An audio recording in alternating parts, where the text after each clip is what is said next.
Hi everyone, welcome back to my YouTube channel. NTPC green के IPO को review करेंगे। IPO तो already 19 नवंबर को ओपन हो चुका है। जब मैं ये वीडियो रिकॉर्ड कर रहा हूँ डेट है 21 नवंबर। मार्केट भी क्लोज हो चुकी है। तो मैंने ये वीडियो पहले क्यों नहीं बनाई और मैं 2 दिन आईपीओ ओपन होने के बाद क्यों वीडियो बना रहा हूँ, इन सारी चीज़ों के आपको जवाब मिलेंगे। और अगर आप डिलेमा में हो whether to apply for this IPO और नॉट, तो होपफुली आपको वो डिलेमा भी क्लियर हो जाएगा। तो वीडियो के साथ बने रहिए। और अगर आपको इस वीडियो से थोड़ी भी वैल्यू मिलती है तो please do like and subscribe to my channel. शुरू करते हैं एनटीपीसी ग्रीन का आईपीओ रिव्यू। सबसे पहले मार्केट।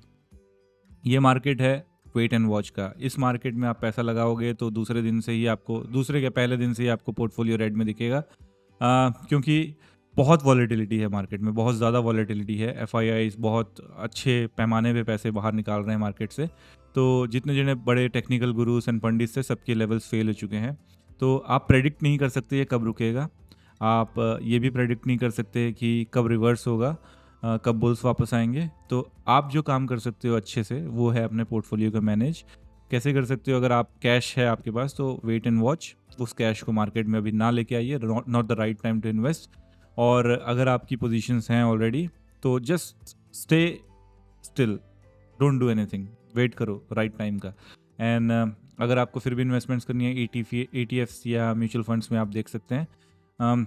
आईपीओस इस पर्टिकुलर वीडियो की बात करूं, मैंने एनटीपीसी ग्रीन को क्यों रिव्यू नहीं किया, तो आपको बता देता हूं। मैं भी वेट एंड वॉच वाली फिलोसफी में बिलीव करता हूं। मुझे लगा कि एक आईपीओ पे मार्केट में सेंटिमेंट्स कैसे है वो डिसाइड होता है उसके सब्सक्रिप्शन पे। जैसे कि आपको पता है कि आज 2 दिन कंप्लीट हो चुके हैं इस आईपीओ को ओपन हुए, 19 और 21। 20 नवंबर को क्योंकि महाराष्ट्र इलेक्शंस के कारण हॉलीडेज थे तो मार्केट बंद था। 2 दिन में ये आईपीओ 0.98 टाइम्स सब्सक्राइब हुआ है, जिसमें से ढाई गुना तो रिटेल कैटेगरी में हुआ। तो ओवरऑल फुली सब्सक्राइब नहीं हुआ ये आईपीओ। आज QIBs ने 0.79 टाइम्स सब्सक्रिप्शन किया है।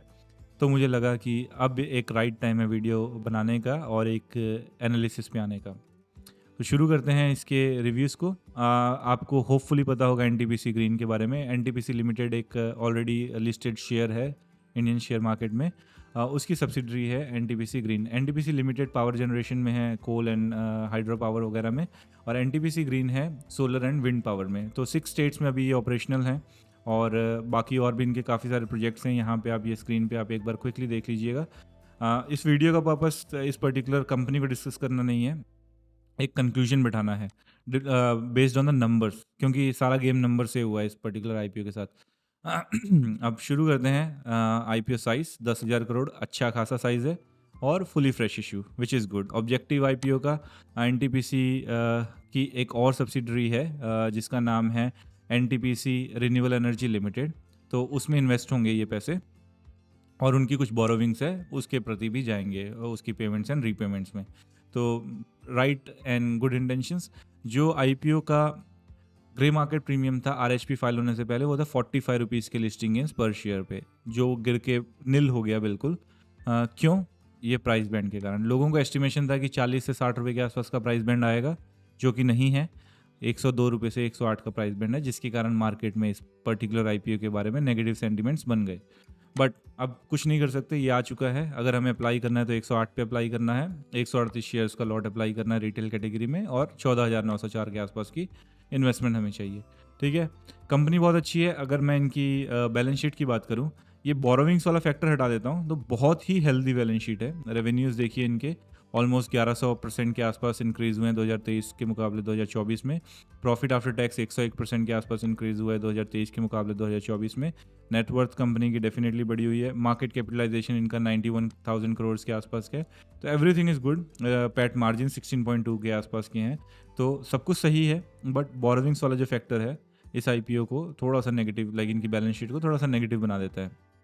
और जो इन्होंने ये प्राइस बैंड रखा है ये इसकी वैल्यूएशंस को बहुत हाई कर देता है। तो ये 2-3 नेगेटिव फैक्टर्स आ गए, प्लस जो मार्केट की वॉलेटिलिटी है वो तो है ही, उसने अफेक्ट किया इसकी पॉपुलैरिटी को, क्योंकि ये तो बहुत अवेटेड आईपीओ था ना। बहुत लोग एक्साइटेड थे। जो शेयर होल्डर्स थे वो शेयर होल्डर कोटा के लिए एक्साइटेड थे, और जो इन्वेस्टर्स थे वो लिस्टिंग गेंस के लिए एक्साइटेड थे। तो अब करना क्या है, आपको मैं एक बार सब्सक्रिप्शन दिखा देता हूँ पहले, ताकि जो मैं बता रहा हूँ आपको उसको वैलिडेट कर पाऊँ। ये है 21 नवंबर के आसपास का सब्सक्रिप्शन और 0.98 टाइम्स के आसपास सब्सक्राइब हुआ है। देखिए 2.5 टाइम्स हुआ है रिटेल कैटेगरी में। QIB 0.79। तो सब्सक्राइब कल तक होपफुली फुली हो जाएगा ये, और मुझे उम्मीद है कि ये 2.5 गुना के आसपास ओवरऑल सब्सक्राइब हो जाएगा मेरे एस्टिमेशन के हिसाब से। ग्रे मार्केट प्रीमियम देखिए नील के बराबर है 0.9%, लाइक जितने भी ओपन हो रहे हैं उतने के आसपास का है, बट हमें इसको कंसिडर नहीं करना है। अब आते हैं कंक्लूजन पे, अप्लाई और नॉट। मैं जैसे कि मैंने बोला कि मच अवेटेड था, तो उसका मतलब ये होना चाहिए कि बहुत एक्साइटेड हूँ। नॉट वेरी एक्साइटेड, बट मैं इसमें डेफिनेटली अप्लाई करूँगा। दो कारण है, जो दो मेन कंक्लूसिव रीजंस हैं उनके कारण। फर्स्ट ऑफ ऑल QIBs ने इंटरेस्ट दिखाया है इस IPO में, और यूजुअली क्या होता है QIBs लास्ट डे पे आते हैं, बट अगर इन्होंने 0.79% के आसपास अगर अपना टाइम्स अभी हो गया है ये सेकेंड डे में, तो मुझे एस्टिमेशन है QIBs कल भी अच्छे खासे मार्जिन्स के साथ इसको सब्सक्राइब करेंगे। सेकेंडली, मैं इसको लिस्टिंग गेंस के पॉइंट ऑफ व्यू से नहीं देख रहा हूँ। लिस्टिंग गेंस हो सकते हैं, नहीं भी हो सकते, यू नेवर नो। मैं इसको देख रहा हूँ लॉन्ग टर्म होल्डिंग्स के हिसाब से, लॉन्ग टर्म गेंस के हिसाब से, क्योंकि ये सेक्टर बहुत अच्छा है। रिन्यूएबल एनर्जी, ग्रीन एनर्जी, हम सभी को पता है, सारी कंट्रीज उसी दिशा में बढ़ रही हैं। तो सेक्टर बहुत अच्छा है। PSU NTPC लिमिटेड बैक्ड ये IPO है या शेयर है, तो एक वो पॉजिटिव पॉइंट है इसका। और डिविडेंड्स वगैरह तो आते ही रहेंगे, अगर डिविडेंड्स होंगे इस पर तो डेफिनेटली। बट मेरा एस्टिमेशन लिस्टिंग गेंस को लेके ये भी है कि 5 से 10% के आसपास के लिस्टिंग गेंस हो सकते हैं इस IPO में। कल का सब्सक्रिप्शन का लाइक इम्पॉर्टेंट रोल रहेगा उसमें। अगर ये 2.5 गुना के आसपास सब्सक्राइब हो जाता है, तो मैं 5 से 10% के आसपास के लिस्टिंग गेंस भी देखता हूँ। अगर आपको लिस्टिंग गेंस के लिए अप्लाई करना है 5 to 10% के आसपास, तो डेफिनेटली आप अप्लाई कर सकते हो। लॉन्ग टर्म के हिसाब से आप अप्लाई कीजिए, आपको ये IPO से या इस शेयर से आपको अच्छे रिटर्न्स मिलने की उम्मीद है। तो ये मेरा एनालिसिस है इस पर्टिकुलर IPO के बारे में। मैं डेफिनेटली अप्लाई करूँगा। Not very excited, but I will definitely apply. And listing gains अगर मुझे 10% 15% के आसपास भी मिले, तो शायद मैं प्रॉफिट बुकिंग कर लूँ। अगर मुझे लगता है कि listing gains not up to the mark है, तो फिर मैं इसको लॉन्ग टर्म के लिए होल्ड करूँगा, क्योंकि 30,000 45,000 इस पर्टिकुलर शेयर में होल्ड करना is not bad for my risk appetite. आप अपनी रिस्क एपेटाइट के हिसाब से अपना फिगर डिसाइड कर सकते हो। तो 5 to 10% के आसपास के लिस्टिंग गेंस मैं देखता हूँ। अगर आपको आंसर चाहिए तो थोड़े ज़्यादा भी हो सकते हैं, थोड़े कम भी हो सकते हैं, बट 5 to 10% के आसपास डेफिनेटली मैं लिस्टिंग गेंस देखता हूँ। Thank you for watching this video, and do like and subscribe to my channel. Thank you.